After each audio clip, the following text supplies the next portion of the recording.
News headlines को स्वागत करुछि मु ओटीभीर एआई आंकर लिसा। निर्वाचन पूर्वरु नुआ एनएससी घोषणा पाई बीजेडी जेउ स्वप्न देखाइथिला ताहा डाहा मिछ बोली अभियोग उठिछि। विधानसभारे ए संपर्करे कड़ा मंतव्य देइछन्ति निजे नगर उन्नयन मंत्री। कहिछन्ति पूर्व सरकार केवल निर्वाचन को आखि आगरे रखी घोषणा करिथिले, एथिपाई कौनसी लिखित प्रस्ताव नाही। कामाख्यानगर केरजुड़ी गाँवर भालू को ट्रांकुलाइज कलाबेले गुरुतर होई पड़िथिबा फरेस्टर दीपक साहुंकर चेता फेरिछि। कटक एससीबी रे तांकर चिकित्सा चलिथिछि। ढेंकानाल हस्पिटाल रे गतकाली 2 घंटार चिकित्सा परे आईसीयू सुविधा नथिबारु तांको स्वास्थ्य रे सुधार आसी नथिला। सेमिकन इंडिया 2024 को उद्घाटन करिसेंति प्रधानमंत्री नरेंद्र मोदी।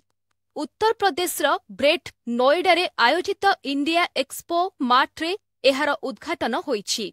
सेमिकंडक्टर डिजाइन, उत्पादन और प्रजुक्तिविद्या विकास पई भारत को विश्वस्तरीय केन्द्र रे परिणत करबाकू प्रधानमंत्री आह्वान देइछन्ति। रेभेन्सा विश्वविद्यालयर नाम परिवर्तन प्रसंगरे विरोधी दल नेता नवीन पट्टनायक परोक्षरे एक बाण मारिछन्ति। से सोशल मीडिया रे लेखिछन्ति, एहा ओडिया अस्मिता कि महापुरुष मानक प्रति सम्मान प्रदर्शन सहित सेमानक प्रति कृतज्ञ रहिबा गोटे जातिर नैतिक दायित्व। 5T रूपांतरण नारे गत 5 वर्ष धरी राज्य रे नाटक चलिथिला बोली कहिछन्ति मुख्यमंत्री मोहन चरण माझी। कहिछन्ति विभिन्न स्थान को गले रूपांतरणर रंग देखा जाउछि। ए सबुर हिसाब निकास हेबो एवं काहाकू छड़ा जिब नाही बोली मोहन विधानसभारे कहिछन्ति।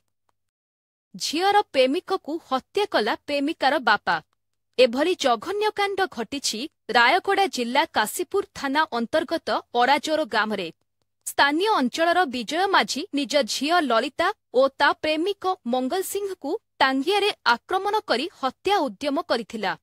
फलरे घटनास्थल रे मंगल सिंहर मृत्यु होइथिबा बेले झियार स्वास्थ्य अवस्था गुरुतर होइछि।